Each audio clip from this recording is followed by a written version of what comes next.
વિદ્યાર્થી મિત્રો, ધોરણ 10 વિષય વિજ્ઞાન ચેપ્ટર 12 વિદ્યુત. મિત્રો, આપણે અગાઉના વિડીયોમાં ઓહમના નિયમની સમજૂતી મેળવી, ઓહમના એસઆઈ એકમની વ્યાખ્યા પણ શીખ્યા, પ્રાયોગિક નિદર્શનની સમજૂતી પણ મેળવી. તો હવે આજે આપણે આગળ આપણા પાઠ્યપુસ્તકમાં પાના નંબર 206 પર જે પ્રવૃત્તિ આપી છે તેનો અભ્યાસ કરીશું. તો આપણને પ્રશ્ન તરીકે પણ પૂછી શકાય, વાહક તારનો અવરોધ જે પરિબળો પર આધાર રાખે છે તેનો અભ્યાસ કરવો. આપણા પાઠ્યપુસ્તકના પાના નંબર 206 પર જે પ્રવૃત્તિ છે તેની જ હું વાત કરું છું. તો સૌપ્રથમ આપણને જે નિક્રમ તારની વાત કરી છે, 4 પ્રકારના તાર લેવાના છે. તાર 1 કે જેની લંબાઈ L છે, નિક્રમનો તાર છે. મિત્રો, નિક્રમ એ મિશ્ર ધાતુનું ઉદાહરણ છે જેમાં નિકલ, ક્રોમિયમ અને મેંગેનીઝ આ 3 ધાતુના સંયોજનથી બનેલી છે.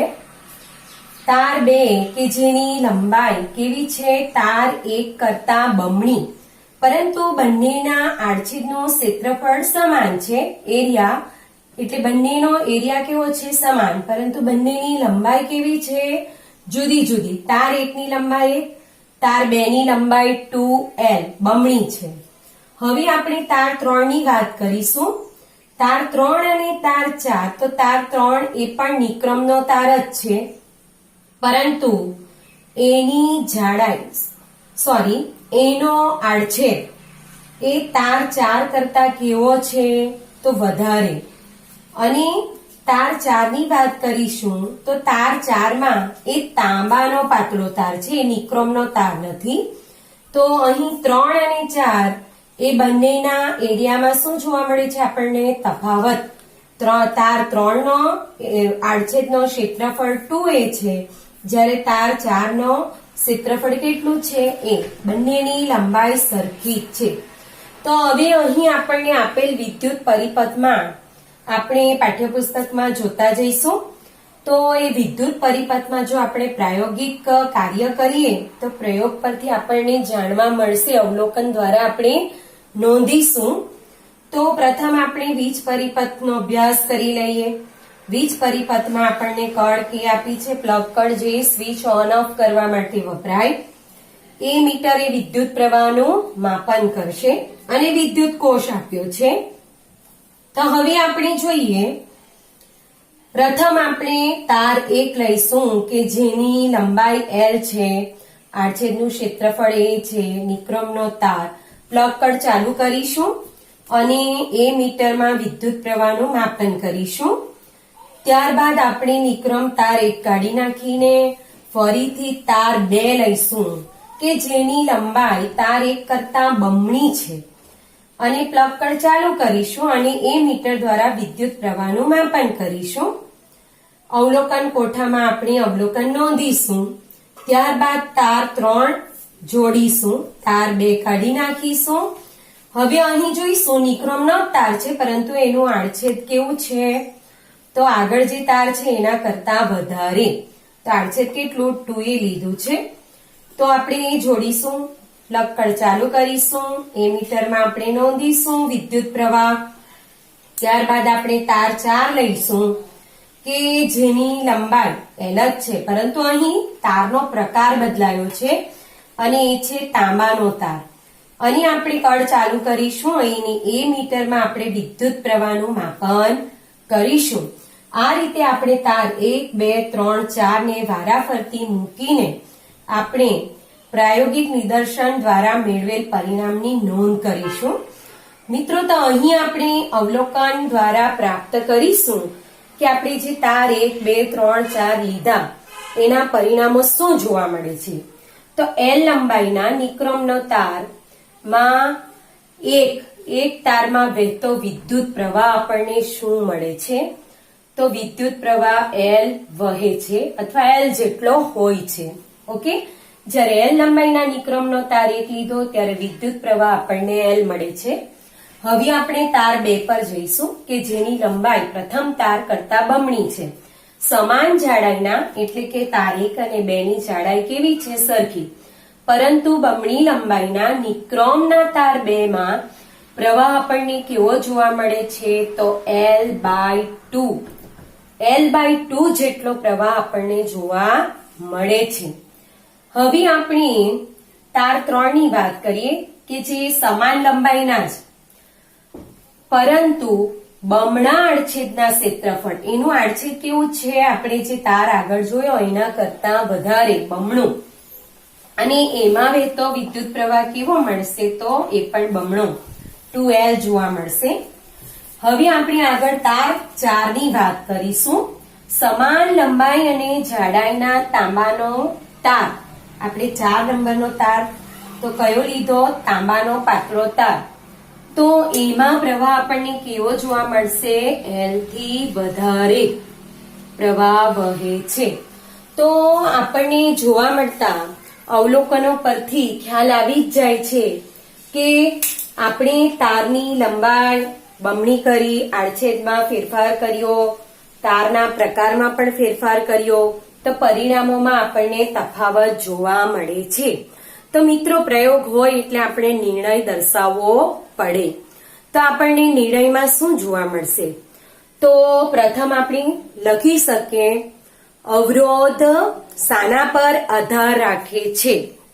તો આપણે લખીશું, વાહકનો અવરોધ તેની લંબાઈ પર આધાર રાખે છે. અહીં તારનો અવરોધ R તેની લંબાઈ L ના સપ્રમાણમાં છે.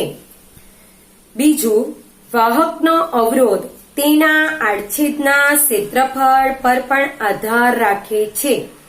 તારનો અવરોધ R તેના આડછેદના ક્ષેત્રફળના વ્યસ્ત પ્રમાણમાં હોય છે. એનો અર્થ એમ થાય, R proportional to L/A. તેમજ આપણે જોયું કે તારનો પ્રકાર આપણે બદલ્યો, તો અહીં આપણે જે તાંબાનો તાર લીધો એ નિક્રોમ કરતા વધુ સુવાહક છે. પરિણામે અવરોધ દ્રવ્યની જાત પર પણ, એટલે કે દ્રવ્યના પ્રકાર પર પણ આધાર રાખે છે. તો આપણે નિર્ણયમાં દર્શાવીશું, આપણને નિર્ણય શું મળ્યો? તો નંબર 1 માં એમ લખી શકીએ, વાહકનો અવરોધ એ વાહકના શાના પર આધાર રાખે છે? તો દ્રવ્યની જાત પર પણ આધાર રાખે છે. અવરોધ આપણે જોઈશું તો તેની લંબાઈ, તેના આડછેદના ક્ષેત્રફળ અને દ્રવ્યની જાત પર આધાર રાખે છે. તો પ્રથમ નિર્ણયમાં આપણે લખીશું R proportional to L. એનો અર્થ શું થશે? તો R proportional to L એટલે કે અવરોધ તેની લંબાઈના સપ્રમાણમાં છે. બીજા નિર્ણયમાં આપણે દર્શાવીશું કે તે અવરોધ આડછેદ પર પણ આધાર રાખે છે, આડછેદના ક્ષેત્રફળ પર. તો અવરોધ આડછેદના વ્યસ્ત પ્રમાણમાં હોય છે. અને ત્રીજું આપણે જોયું, અવરોધ દ્રવ્યની જાત અથવા તો દ્રવ્યના પ્રકાર પર પણ આધાર રાખે છે. તો ઇન શોર્ટ આપણે કહીએ કે અવરોધ એ તારની લંબાઈ, તારનો આડછેદ અને દ્રવ્યની જાત પર આધાર રાખે છે. આપણે જોઈશું વિદ્યુત વાહક તારનો અવરોધ કઈ કઈ બાબત પર આધાર રાખે છે. 1 માર્કમાં પ્રશ્ન પૂછી શકાય. તો જોઈએ, હમણાં જ આપણે ચર્ચા કરી, વિદ્યુત વાહક તારનો અવરોધ નંબર 1 તો દ્રવ્યની જાત અથવા દ્રવ્યના પ્રકાર પર આધાર રાખે છે. દ્રવ્યની જાત અથવા દ્રવ્યના પ્રકાર પર, એટલે કે તારનો પ્રકાર. નંબર 2 વાહક તારની લંબાઈ. વાહક તારની લંબાઈ જેને આપણે L વડે દર્શાવીશું, તો L પર આધાર રાખે છે. અને વાહક તાર ના આડછેદના ક્ષેત્રફળ પર આધાર રાખે છે. તો ક્ષેત્રફળને આપણે A વડે દર્શાવીશું. તો ઇન શોર્ટ, વિદ્યુતનો અવરોધ દ્રવ્યની જાત, તારની લંબાઈ અને તારના આડછેદના ક્ષેત્રફળ પર આધાર રાખે છે.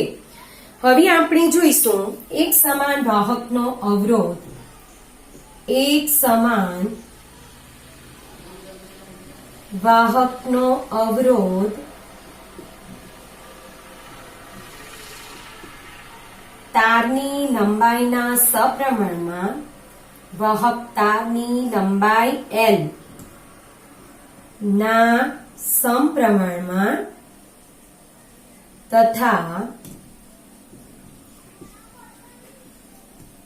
તારના આડછેદના ક્ષેત્રફળના વ્યસ્ત પ્રમાણમાં હોય છે. આડછેદના ક્ષેત્રફળના વ્યસ્ત પ્રમાણમાં હોય છે. ઓકે, તો આપણે સૂત્ર દ્વારા દર્શાવીશું એક સમાન વાહકનો અવરોધ તારની એટલે કે વાહક તારની લંબાઈ L ના સપ્રમાણમાં તથા તારના આડછેદના ક્ષેત્રફળ કે જેને આપણે વડે દર્શાવીએ એના વ્યસ્ત પ્રમાણમાં હોય છે. માટે સૂત્ર દ્વારા દર્શાવીશું R proportional to L upon A, જ્યાં L બરાબર વાહક તારની લંબાઈ અને A બરાબર વાહક તારનો આડછેદનું ક્ષેત્રફળ. ઓકે, માટે હવે આપણે પ્રપોર્શનલ ટુ નું સપ્રમાણતાનું ચિહ્ન દૂર કરીએ તો આપણે અચળાંક મૂકવો પડે, જેને આપણે કહીશું રો. એ શાનો અચળાંક છે? તો અવરોધકતા, વિદ્યુત અવરોધકતા તરીકે એને આપણે ઓળખીશું. તો હવે સપ્રમાણતાનું ચિહ્ન દૂર કર્યું અને આપણે શું મૂક્યું? Equal to. શું વંચાય છે? તો રો. ઓકે, જેને આપણે કહીશું વિદ્યુત અવરોધકતા. એ પણ આપણને 1 માર્કમાં પ્રશ્ન પૂછાય છે. વિદ્યુત અવરોધકતા એટલે શું? તો અહીં નોંધ કરીએ આપણે વિદ્યુત અવરોધકતા એટલે કે rho. R is equal to rho into L upon A. તો હવે આપણે વિદ્યુત અવરોધકતાની વ્યાખ્યાની વાત કરીશું. એકમ આડછેદનું ક્ષેત્રફળ અને એકમ લંબાઈ ધરાવતા વાહકના અવરોધકને તે વાહકની અવરોધકતા કહે છે. એકમ આડછેદનું ક્ષેત્રફળ એટલે કે એરિયા અને એકમ લંબાઈ ધરાવતા વાહકના અવરોધકને તે વાહકની અવરોધકતા કહે છે. તો હમણાં જે આપણે સૂત્ર દર્શાવ્યું R is equal to rho L upon A, તો અહીં આપણે રો ને સૂત્ર કરતા બનાવીશું. તો આપણને શું મળશે? તો ડાબી તરફ આપણે જોઈશું ક્રોસ ગુણાકાર કરતા અવરોધ ઇન્ટુ એરિયા એટલે કે ક્ષેત્રફળ રો ઇન્ટુ L. હવે ફરી આપણે L ને ડાબી તરફ લઈ જઈશું એટલે આપણને શું મળશે? R into A upon L is equal to rho. તો હવે આપણે રો ને સૂત્ર કરતા બનાવીએ. રો એટલે શું? તો અવરોધકતા. તો શું મળશે? R A upon L. હવે આપણે અવરોધકતાના એકમની વાત કરીશું. તો એકમ જોઈએ. R નો એકમ શું આવે? તો ઓહમ. ઓકે, એરિયા એટલે ક્ષેત્રફળનો એકમ શું આવે? તો મીટરનો વર્ગ. આ બે વચ્ચે ગુણાકાર થાય છે અને લંબાઈનો એકમ પણ શું આવે? મીટર. તો અહીં મીટર મીટર ભાગાકાર કરતા નીકળી જશે એટલે આપણને એકમ શું મળશે? Ohm metre. તો રો નો એકમ એટલે કે અવરોધકતાનો એકમ આપણને શું મળ્યો? Ohm metre.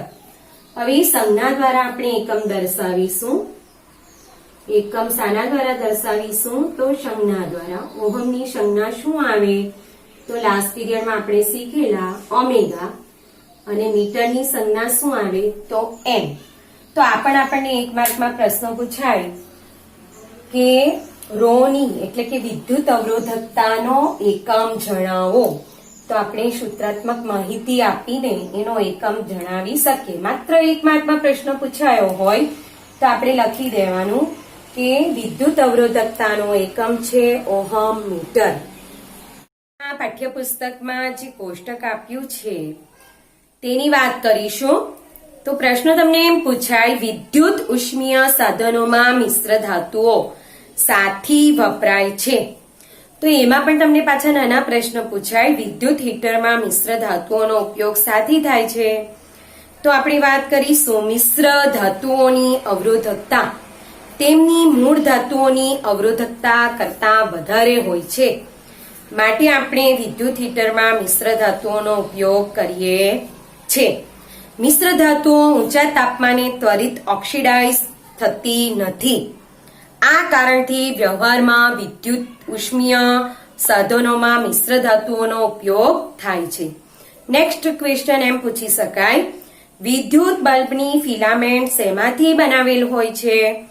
તો આવા ઉષ્મીય સાધનો જેવા કે ઇલેક્ટ્રિક ઇસ્ત્રી એટલે કે આયન, ટોસ્ટર કે જેના વડે આપણે સેન્ડવિચ બનાવીએ, અને બલ્બના ફિલામેન્ટમાં એકમાત્ર ટંગસ્ટનનો ઉપયોગ થાય છે. ટંગસ્ટન ધાતુનો પ્રકાર.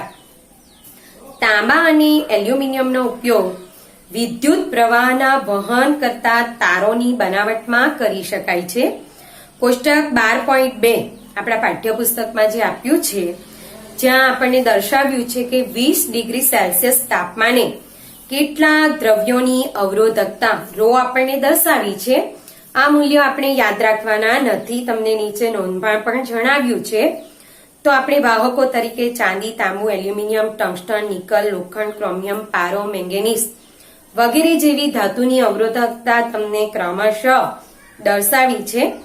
તેમજ મિશ્ર ધાતુઓ પણ આપણે દર્શાવી છે, કોન્સ્ટન્ટ, મેંગેનીઝ, નિક્રોમ, અવાહકમાં કાચ, રબર, એબોનાઇટ, હીરો, કાગળ.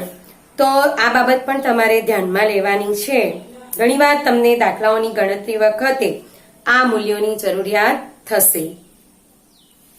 તો હમણાં આપણે રો એટલે કે વિદ્યુત અવરોધકતાનો એકમ જોયો. તો અવરોધકતા શાના પર આધાર રાખે છે? તો અવરોધકતા દ્રવ્યનો પ્રકાર અને તાપમાન પર આધાર રાખે છે. તમને ઘણીવાર પ્રશ્ન એમ પૂછાય, ધાતુ અને મિશ્ર ધાતુની અવરોધકતાનો વિસ્તાર જણાવો. 1 માર્કનો પ્રશ્ન છે. તો ધાતુ અને મિશ્ર ધાતુની અવરોધકતાનો વિસ્તાર 10⁻⁸ ઓમેગા મીટર થી 10⁻⁶ ઓમેગા મીટર જેટલો હોય છે. તેમજ રબર, કાચ જેવા અવાહક ધાતુની અવરોધકતાનો વિસ્તાર કેટલો હોય એ પણ 1 માર્કનો પ્રશ્ન પૂછાય. અથવા તો અવાહકની અવરોધકતાનો વિસ્તાર જણાવો. તો આન્સર આવે છે 10⁻12 ઓમેગા મીટર થી 10⁻16 ઓમેગા મીટર જેટલો હોય છે. ત્યારબાદ દ્રવ્યનો અવરોધ અને અવરોધકતા બંને તાપમાન સાથે બદલાય છે. તો આ 1 માર્કના પ્રશ્નો છે. 1 માર્કના પ્રશ્નની અંદર આપણે જોઈ શકીએ. તો હવે આપણા પાઠ્યપુસ્તકમાં જે ઉદાહરણ 12.3 આપ્યા છે દાખલા, તેમાં આપણે દાખલાની ગણતરી કરીશું. તમારે નોટબુકમાં એ દાખલા લખવાના રહેશે. પાઠ્યપુસ્તકમાં તમને જે અન્ય ઉદાહરણોના દાખલા આપ્યા છે તે પણ તમારે ગણવાના રહેશે. તો ઉદાહરણ 12.3 એ, જો વિદ્યુત બલ્બના ફિલામેન્ટનો અવરોધ R1200 ઓમેગા હોય અને તેને 220 વોલ્ટના પ્રાપ્તિસ્થાન સાથે જોડવામાં આવે તો વિદ્યુત બલ્બ કેટલો વિદ્યુત પ્રવાહ ખેંચશે? તો આપણને રકમ જોતા ખ્યાલ આવે છે કે આપણે વિદ્યુત પ્રવાહ શોધવાનો છે. લાસ્ટ પીરિયડમાં આપણે ઓહમના નિયમનું સૂત્ર તારવેલું, એ સૂત્રનો અહીં ઉપયોગ કરીશું. રકમ પરથી આપણને ખ્યાલ આવે. પ્રથમ આપણે જે બાબત આપી છે તે નોટ કરીએ. તો ફિલામેન્ટનો અવરોધ R કેટલો આપ્યો છે? 1200 ઓમેગા. અને વોલ્ટેજ કેટલો આપ્યો છે? તો 220. તો આપણે જે સૂત્ર તારવેલું એ સૂત્રનો ઉપયોગ કરીશું. R = V/I. જ્યાં V એટલે વોલ્ટેજ અને I એટલે વિદ્યુત પ્રવાહ, પરંતુ આપણે શોધવાનું છે I, માટે I ને આપણે સૂત્ર કરતા બનાવીએ અને V/R લખીશું. હવે આપણે કિંમત મૂકીશું. V બરાબર 220 અને R બરાબર 1200, તો 10 નો ભાગ નીકળી જશે.